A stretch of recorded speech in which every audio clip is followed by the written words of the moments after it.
Hello student, उम्मीद है कि आप सब लोग एकदम बढ़िया होंगे। अच्छा डाइट, अच्छी नींद और कॉन्सेंट्रेटेड फोकस रखिए अपने शेड्यूल पर, अपने स्टडी पर। और इस लेक्चर को अटेंड करने के लिए आपको अपनी एनसीईआरटी बुक भी ओपन रखनी है ताकि जितने पॉइंट एक्सप्लेन हो रहे हैं आप उनको अच्छी तरह से समझ पाए कंसेप्चुअली। और रिवीजन के लिए आपको बड़ी आसानी होगी अगर आप एनसीईआरटी में मार्किंग करते हैं, अंडरलाइन करते हैं उन पॉइंट्स को, उन वर्ड को जो एक्सप्लेन किए जा रहे हैं, तो फिर किसी भी तरह का क्वेश्चन आप इजीली सॉल्व कर सकते हैं। So let us begin with the next group of plant, that is Pteridophyta. Pteridophyta are mainly classified into two groups. The first group is horsetail and second group is fern. Fern higher group है और horsetail primitive members हैं। Introductory topic में economic importance भी दिए हैं।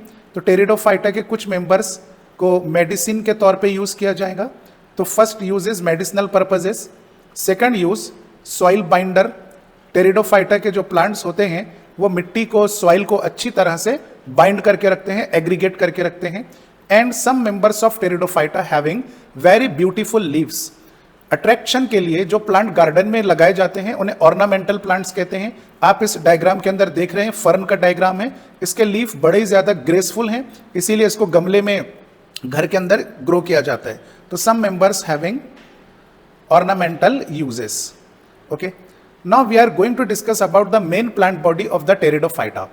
अलगी और bryophyta में हमने देखा कि जो मेन थैलस होता है हैप्लॉइड सेल से बना है, इसलिए main plant body gametophytic generation को रिप्रेजेंट करती हैं और उसी के ऊपर गैमेट बनेंगे एंथेरिडियम और आर्चिगोनियम में। लेकिन in case of Pteridophyta the main plant body is root, stem and leaf which is made up of diploid cell. So main plant body represent the sporophytic generation which is predominant. और फिर उसके ऊपर gametophyte कैसे develop हो गए ये हम इस लेक्चर में डिटेल स्टडी कर रहे हैं। तो इवोल्यूशनरी अगर देखा जाए तो Pteridophyta are the first group of plant in which true root, true stem and the true leaves are developed. Pteridophyta से पहले ना ब्रायोफाइटा में ट्रू ऑर्गन्स हुआ करते थे और ना ही अलगी में। रूट, स्टेम और लीफ जब डेवलप हुए तो रूट ने वाटर एब्जॉर्ब किया, वाटर की जरूरत लीफ को थी, वाटर लीफ तक पहुंचाने के लिए जाइलम ट्यूब को डेवलप होना पड़ा। इसी तरह लीफ ने फोटोसिंथेसिस की मदद से जब फूड प्रिपेयर किया, इस फूड की जरूरत रूट को थी, फ्लोएम ट्यूब डेवलप हुई जिसकी वजह से लीफ का फूड रूट तक पहुंचना, ट्रांसपोर्ट होना मुमकिन हुआ। तो not only true root, stem and leaf are develop in the Pteridophyta but also first time the true vascular bundles, that is xylem and phloem, are also developed in the Pteridophyta. Vascular bundle means the tube of xylem and the tube of phloem. Okay, so this main plant body consisting on root, stem and leaf is referred as Sporophyta. Main plant body को हमने नाम दिया Sporophyta, which is represented by the diploid cell. Previous lecture में भी हमने देखा कि जहां कहीं भी हैप्लॉइड सेल रहेगा वो गैमेटोफाइटिक जनरेशन रहेगी और जहां डिप्लॉइड सेल रहेगा वो स्पोरोफाइटिक जनरेशन रिप्रेजेंट करेगा। तो अब स्टडी करते हैं plant body. Let us consider this is root system, stem and suppose this are the leaf. Pteridophyta के कुछ मेंबर ऐसे हैं जिनमें स्मॉल साइज के लीफ प्रेजेंट होते हैं, तो leaves may be small in size, और कुछ टेरिडोफाइटा ऐसे हैं जिनमें लार्ज साइज के लीफ प्रेजेंट रहेंगे। देखिए, लीफ दो टाइप के हैं। कुछ नॉर्मल लीफ हैं ग्रीन कलर के जो फोटोसिंथेसिस परफॉर्म करेंगे, उनको हम नाम देंगे फोलिएज लीफ, ठीक है। और कुछ लीफ अपने अंदर स्पोर को डेवलप करके रिप्रोडक्शन में पार्टिसिपेट करेंगे, उन लीव्स को हम नाम देंगे स्पोरोफिल। फिल का मतलब लीफ होता है, क्योंकि वो अपने अंदर स्पोर डेवलप करते हैं इसलिए उन लीफ को नाम दिया जाएगा स्पोरोफिल। तो अभी हम यहां पर डिस्कस कर रहे हैं फोलिएज लीफ का, फोटोसिंथेटिक लीव्स का। तो if leaves are smaller in size then example is selaginella, okay. और लार्ज साइज के जो लीव्स हैं वो पाए जाएंगे फर्न में। Small leaves are also called as microphyll. Micro means small size and again phyll का मतलब होगा लीफ। फर्न में पाए जाएंगे मैक्रोफिल, लार्ज साइज के लीफ। देखिए, ये जो टर्म्स हैं माइक्रोफिल और मैक्रोफिल, इनके बीच में हमने यानी माइक्रो और फिल के बीच में स्पोर नहीं लिखा। सिमिलरली मैक्रो और फिल के बीच में स्पोर नहीं लिखा, मतलब ये लीफ अपने अंदर स्पोर को डेवलप नहीं करेगी। स्पोर कौन होता है? स्पोर वो हैप्लॉइड सेल होता है जो रिप्रोडक्शन में पार्टिसिपेट करेगा। Okay, now another type of leaf are also present on the Pteridophyta. Let us consider this is branch. ये एक रफ स्ट्रक्चर के थ्रू हम समझ रहे हैं। इस ब्रांच के ऊपर इरेक्ट एक्सिस डेवलप हुई। इरेक्ट मतलब अपराइट, ऊपर की तरफ एक एक्सिस गई और इस एक्सिस के ऊपर बहुत सारे कॉम्पैक्टली अरेंज लीव्स हैं जो दो रोज में अरेंज है, लेफ्ट साइड और राइट साइड में। कॉम्पैक्टली अरेंज मतलब लीफ एक के ऊपर एक रखे हुए हैं, बहुत ही कम डिस्टेंस है लीव्स के दरमियान। जैसे हमारी किताब होती है वो बंद है तो पेजेस एक दूसरे के ऊपर कॉम्पैक्ट होते हैं, सेम इसी तरह लीव्स आर कॉम्पैक्टली अरेंज। तो two rows of the leaf along with axis, this complete structure is called as cone. Cone को दूसरा एक और नाम दिया गया strobilus. Cone is also called as strobilus. Single cone रहेगी तो स्ट्रोब्यूलस और मल्टीपल कोन रहेगी तो उसको हम स्ट्रोब्यूलाई कह सकते हैं। अब ये फॉर एग्जांपल सिंगल कोन है, एक्सिस के ऊपर बहुत सारे लीव्स अरेंज हैं और आपने इस कोन से या इस स्ट्रोब्यूलस से एक सिंगल लीफ को डिटैच किया। जो लीफ आपने डिटैच किया उसको नाम दिया जाएगा स्पोरोफिल। स्पोरोफिल यानी स्पोर को अपने अंदर डेवलप करने वाला लीफ, जिसका शेप मोर और लेस इस तरह से रहेगा। इस स्पोरोफिल की जो मार्जिन है यानी बॉर्डर है, इस बॉर्डर के ऊपर ऐसे hollow balloon shape structure form होते हैं जो अंदर से बिल्कुल खाली होते हैं। ये एक्चुअली घर हैं जिसमें स्पोर डेवलप होने वाला है, हैप्लॉइड सेल डेवलप होने वाला है, बट एक्चुअली अभी हैप्लॉइड सेल की पैदाइश ही नहीं हुई, वो डेवलप ही नहीं हुआ। पर मार्जिन के ऊपर जो घर हैं स्पोर के, उनको नाम दिया जाएगा स्पोरेंजिया। पिल्यूलर टर्म है, सिंगल को हम नाम देंगे स्पोरेंजियम। इस स्पोरेंजियम के अंदर प्रेजेंट रहेगा डिप्लॉइड सेल जो डेवलप होगा मैच्योरिटी के समय, और डिप्लॉइड सेल को हम नाम देंगे स्पोर को जन्म देने वाला सेल यानी कि स्पोर मदर सेल। तो this spore mother cell is diploid. अभी हमको वापस से ये समझना जरूरी है कि ये जो टेरिडोफाइटा का प्लांट बॉडी है, रूट स्टेम लीफ, ये छोटे से बड़ा हुआ, मैच्योर हुआ और जन्म से लेकर अब तक इसमें सबके सब डिप्लॉइड सेल हैं। इवन कोन का एक्सिस भी डिप्लॉइड सेल से बना है, स्पोरोफिल भी डिप्लॉइड सेल से बना है, स्पोरेंजियम में भी डिप्लॉइड सेल हैं और इन डिप्लॉइड सेल को नाम दिया गया स्पोर मदर सेल। अब कुछ ऐसा होगा कि डिप्लॉइड सेल खत्म हो गए और हैप्लॉइड सेल की शुरुआत होगी। खत्म होंगे मतलब वो डिजेनरेट नहीं होंगे, वो जैसे है वैसे रहेंगे। पहली मर्तबा हैप्लॉइड सेल का डेवलपमेंट होने जा रहा है और हैप्लॉइड सेल को डेवलप करने के लिए जिस डिवीजन की जरूरत है वो है अपना रिडक्शन डिवीजन मतलब मियोसिस। तो इसको हम थोड़ा सा और एक्सपेंड कर लेते हैं। सपोज कीजिए ये स्पोरोफिल है, स्पोरोफिल का जो मार्जिन है इसके ऊपर प्रेजेंट है हमारे स्पोरेंजियम, ठीक है। थोड़ा सा इसको नीचे ले लेते हैं और स्पोरेंजियम के अंदर जो डिप्लॉइड सेल रहेंगे, इन डिप्लॉइड सेल को हमने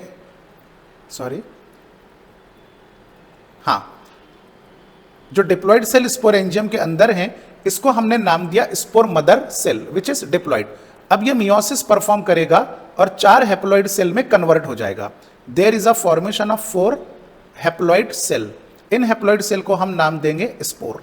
हर स्पोरेंजियम के अंदर ऐसा ही हुआ, डिप्लॉइड सेल थे मदर सेल जिन्होंने मियोसिस परफॉर्म करके 4 हैप्लॉइड स्पोर को प्रोड्यूस किया।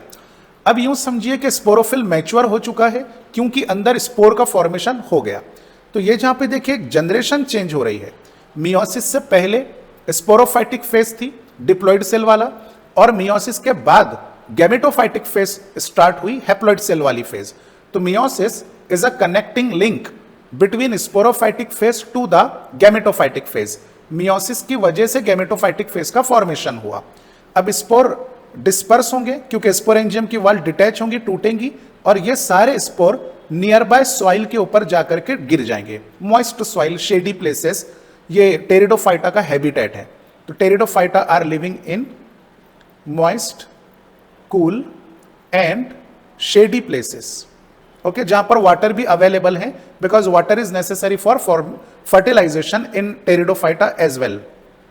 तो ये एक स्पोर है। This spore germinate means this spore perform multiple mitosis and produces a multicellular haploid structure. बहुत सारे हैप्लॉइड सेल यहाँ पर प्रेजेंट है। ये जो मल्टी सेल्यूलर स्टेज है, स्ट्रक्चर है, इसके साइज भले ही स्मॉल हो, इसका शेप इनकॉन्स्पिकियस है, मतलब एक प्रॉपर शेप नहीं है, इसका रैंडम शेप है, ग्रीन कलर का है क्लोरोफिल की वजह से। So this structure must be photosynthetic. Okay, क्योंकि हैप्लॉइड सेल से बना इसलिए आप इसको नाम दोगे gametophyte, gametophyte. And this gametophyte in case of pteridophyta is also called as prothallus. ये टर्म बड़ी इंपॉर्टेंट है। टेरिडोफाइटा में प्रोथैलस हम किसे कहेंगे? Gametophyte is also called as prothallus. It is small inconspicuous photosynthetic and haploid. अब ये जो गैमेटोफाइट है ये अपने ऊपर मेल रिप्रोडक्टिव स्ट्रक्चर यानी एंथेरिडियम और फीमेल रिप्रोडक्टिव स्ट्रक्चर आर्चिगोनियम दोनों को डेवलप करेगा। तो this gametophyte is bisexual gametophyte. इस प्रोथैलस को फर्टिलाइजेशन या सेक्सुअल रिप्रोडक्शन कंप्लीट करने के लिए किसी दूसरे प्रोथैलस की जरूरत नहीं है या किसी दूसरे इंडिविजुअल की जरूरत नहीं है। एक इंडिविजुअल के ऊपर फर्टिलाइजेशन कंप्लीट हो जाए, इस कंडीशन को हम मोनोएशियस, क्योंकि एक ही प्रोथैलस पर सेक्सुअल रिप्रोडक्शन कंप्लीट हो जाने वाला है। अब फिर से इसको एक मर्तबा एक अलग विजन से हम देखते हैं कि ये जो प्लांट बॉडी है टेरिडोफाइटा का, इसमें जितने स्पोर प्रोड्यूस होंगे, स्पोर कहां प्रोड्यूस होंगे? स्पोरेंजियम के अंदर। स्पोरेंजियम स्पोरोफिल के ऊपर है, बहुत सारे स्पोरोफिल ने मिलकर क्या बनाया? कोन। तो सभी कोन की साइज इक्वल है। प्लांट के ऊपर एक से ज्यादा कोन रहेगी, सभी कोन की साइज सिमिलर है, इसीलिए सभी स्पोरोफिल की साइज सिमिलर हैं। ये सब सेम काइंड ऑफ स्पोर बनाएंगे, ना किसी स्पोर की साइज छोटी रहेगी ना किसी स्पोर की साइज बड़ी रहेगी। All the spore are of same type, therefore this plant body of the Pteridophyta is known as homosporous.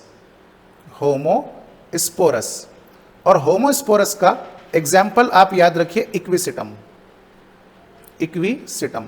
कई स्टूडेंट का क्वेश्चन होता है कि सर सिलाइजिनेला जो है, ये वाली डायग्राम जो राइट साइड में ऊपर की तरफ है, सिलाइजिनेला, ये होमोस्पोरस है या हेट्रोस्पोरस है? तो ये बात अच्छी तरह स्टूडेंट याद रखिए कि Selaginella is heterosporous plant body. ठीक है, हम बात कर रहे हैं होमोस्पोरस का। All the spore are of same type, neither micro non mega, ना मेल स्पोर है ना फीमेल स्पोर है, ये जस्ट नॉर्मल स्पोर है। नॉर्मल हैं, इसीलिए इन्हें अपने ऊपर मेल और फीमेल दोनों रिप्रोडक्टिव स्ट्रक्चर को डेवलप किया, बाइसेक्सुअल है।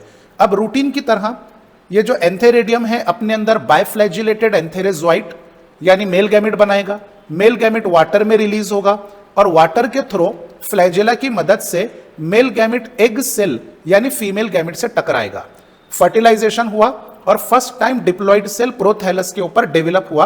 अब ये जो डिप्लॉइड जाइगोट हैं फिर से स्पोरोफाइटिक फेज को रिप्रेजेंट करेगा।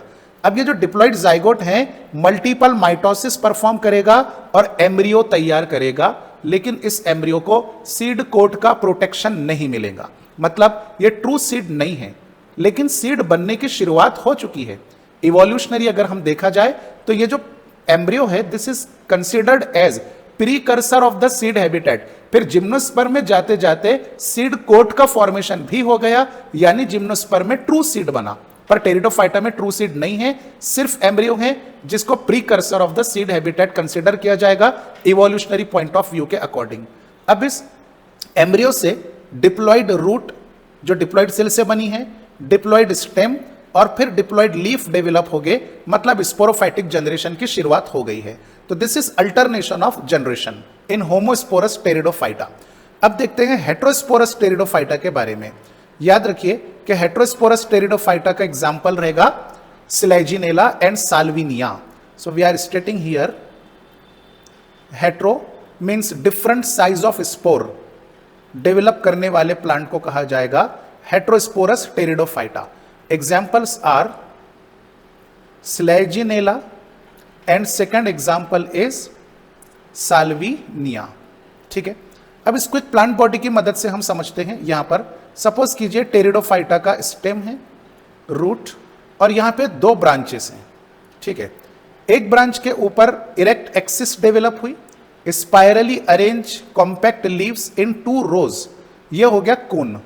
फिर सेकंड जो ब्रांच है इसके ऊपर भी इरेक्ट एक्सिस का फॉर्मेशन हुआ and compactly arrange leaves forming two rows. This is also cone. Cone is also called as strobulus. तो हम ये देख सकते हैं कि दोनों कोन की साइज डिफरेंट है। ये जो पिंक कलर से ड्रॉ किए हमने, ये स्मॉल कोन है, इसको नाम दिया जाएगा माइक्रोस्ट्रोब्यूलाई, और सिंगल है इसलिए microstrobilus. Micro means small in size. ये जो ग्रीन कलर का कोन है साइज में लार्जर है, इसको नाम दिया जाएगा mega strobilus, okay, because it is larger in size. Commonly आमतौर पर ऐसा होता है कि जो मल्टी सेल्यूलर ऑर्गेनिजम्स हैं उनमें मेल गैमेट की साइज छोटी होती हैं और फीमेल गैमेट की साइज बड़ी होती हैं। ये आपने oogamous टाइप ऑफ रिप्रोडक्शन में भी स्टडी किया है अलगी में। हायर मल्टी सेल्यूलर ऑर्गेनिज्म में भी ऐसा ही होता है, इसीलिए माइक्रो यानी स्मॉल साइज ये मेल के लिए रिप्रेजेंट किया गया और मेगा मतलब लार्जर साइज ये फीमेल के लिए यूज किया गया। तो अब जहां पर मेगा आएगा या मैक्रो आएगा वो फीमेल, और जहां पर माइक्रो आएगा वो मेल को रिप्रेजेंट करेगा। आगे बढ़ते हैं कि जो माइक्रोस्ट्रोब्यूलस है इससे आपने एक सिंगल लीफ को डिटैच किया इस तरह से, तो this leaf is now known as microsporophyll. Microsporophyll के बॉर्डर के ऊपर फिर से माइक्रोस्पोरेंजियम आएंगे। माइक्रोस्पोरोफिल कंटेन माइक्रोस्पोरेंजियम यानी माइक्रोस्पोर के घर, और माइक्रोस्पोरेंजियम के इनसाइड में डेवलप होगा diploid cell. This diploid cell is known as microspore mother cell, यानी माइक्रोस्पोर को जन्म देने वाला सेल। यहां पर स्पोरोफाइटिक जनरेशन है, लेकिन अब इसके आगे स्पोरोफाइटिक फेज कन्वर्ट होगी गैमेटोफाइटिक फेज में, क्योंकि माइक्रोस्पोर मदर सेल में कौन सा डिवीजन होगा? Meiosis, that is reductional division. And due to reductional division, one diploid microspore mother cell cut off into 4 haploid cell। जो 4 haploid cell बनेंगे इन sales को नाम दिया जाएगा माइक्रोस्पोर। ठीक है, अब माइक्रोस्पोर फॉर एग्जांपल इस कोन में डेवलप हुए, माइक्रोस्पोरेंजियम से डिस्पर्स आउट हुए, बाहर निकले, और माइक्रोस्पोर नीचे जमीन के ऊपर जाकर डिपॉजिट हो गए। तो each microspore get germinate and form the multi cellular haploid structure. सबके सब सेल हैप्लॉइड है। It is called as gametophyte और prothallus, which is small, inconspicuous, free living and photosynthetic. लेकिन ये जो प्रोथैलस है कौन से स्पोर की वजह से बना? माइक्रोस्पोर की वजह से। इसमें सिर्फ मेल प्रॉपर्टी रिटेन होगी, and this prothallus develop only male reproductive structure, that is antheridium. So this prothallus is unisexual. Prothallus only mail है मतलब यूनिसेक्सुअल।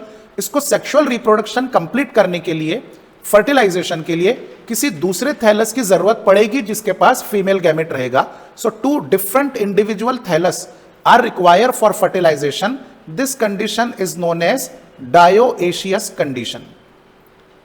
सिमिलरली अब अनदर कोन का हम डिस्कशन करते हैं, मेगास्ट्रोब्यूलस का। मेगास्ट्रोब्यूलस से आपने लीफ को डिटैच किया, ये लीफ थोड़ा लार्जर साइज का रहेगा, तो this leaf develop megaspore inside themselves, therefore the leaf is called as megasporophil। megasporophil के बॉर्डर के ऊपर प्रेजेंट है megasporangium। तो this structure are megasporangium which are the house of megaspore। लेकिन मेगास्पोर को जन्म लेना पड़ेगा डिप्लॉयड सेल से। ये डिप्लॉयड सेल मेगास्पोरेंजियम के अंदर डेवलप हुआ, and this diploid cell is right now known as megaspore mother cell, यानी मेगास्पोर को जन्म देने वाला डिप्लॉयड सेल। फिर से स्पोरोफाइटिक फेज कन्वर्ट होने जा रही हैं गैमेटोफाइटिक फेज में। Division required is meiosis, reduction division. 1 diploid megaspore mother cell cut off into 4 haploid cell। each haploid cell is known as megaspore। ठीक है, अब मेगास्पोर डिटैच होंगे मतलब डिस्पर्स होंगे, बाहर निकलेंगे, nearby soil cool place के ऊपर डिपॉजिट होंगे, and each megaspore germinate to produces its own prothallus which is again multicellular and haploid. लेकिन ये प्रोथैलस मेगास्पोर की वजह से बना, इसलिए इसमें फीमेल प्रॉपर्टीज रिटेन होगी, और ये मेगास्पोर अपने ऊपर सिर्फ आर्चिगोनियम यानी फीमेल रिप्रोडक्टिव स्ट्रक्चर को डेवलप कर पाएगा, मेल को नहीं। So this prothallus is unisexual in nature. इसको भी मेल प्रोथैलस की जरूरत पड़ेगी सेक्सुअल रिप्रोडक्शन कंप्लीट करने के लिए, तो जो यूनिसेक्सुअल होता है उसे हम डायोएशियस भी कह सकते हैं। ठीक है, तो कंक्लूडिंग पॉइंट ये है कि होमोस्पोरस टेरिडोफाइटा जो प्रीवियस स्लाइड में हमने देखा उसका प्रोथैलस बाइसेक्सुअल मोनोएशियस रहेगा, लेकिन हेटेरोस्पोरस टेरिडोफाइटा का प्रोथैलस यूनिसेक्सुअल और डायोएशियस रहेगा। This is the concluding point. ठीक है, अब ये टेरिडोफाइटा का अल्टरनेशन ऑफ जनरेशन हम पढ़ते हैं कि main plant body consisting on root stem and leaf is considered as sporophyte, और इस स्पोरोफाइट के ऊपर डेवलप हुआ गैमेटोफाइट। स्पेशली जो फीमेल गैमेटोफाइट है जो मेगास्पोर से डेवलप हुआ वो कुछ वेरिएबल टाइम के लिए अपने स्पोरोफाइट के ऊपर ही कनेक्टेड रहता है। तो इसमें हम ये समझ सकते हैं कि गैमेटोफाइट तो फोटोसिंथेटिक हैं, मतलब ऑटोट्रॉफिक हैं, ये अपने नरिशमेंट के लिए, फूड के लिए स्पोरोफाइट के ऊपर डिपेंडेंट नहीं है। तो gametophyte is independent on sporophyte. लेकिन जब मेगास्पोर थैलस फीमेल थैलस पर यहां जब फर्टिलाइजेशन होगा और एक बड़ा सा डिप्लॉयड सेल्यूलर स्ट्रक्चर बनेगा, इसको हम एम्ब्रियो नाम दिए, तो इस एम्ब्रियो से अब डेवलप होगी रूट स्टेम और लीफ। तो कुछ देर के लिए स्पोरोफाइट को गैमेटोफाइट से न्यूट्रिएंट एब्जॉर्ब करना पड़ेगा, लेकिन बाद में जब लीफ कैपेबल हो जाएगा फोटोसिंथेसिस परफॉर्म करने के लिए तो फिर स्पोरोफाइट भी इंडिपेंडेंट हो जाएगा गैमेटोफाइट के ऊपर। But point to be noted, gametophyte is multicellular haploid photosynthetic autotrophic in nature. तो this is all about the pteridophyta. Pteridophyta की 4 क्लासेस एनसीईआरटी में दी गई। First class is psilopsida. Psilopsida, इसका एग्जाम्पल आएगा सिलोटम, पी साइलेंट है। Second class is sphenopsida. ठीक है, third class is pteropsida and fourth class is lycopsida. Lycopsida जिसका एग्जाम्पल लाइकोपोडियम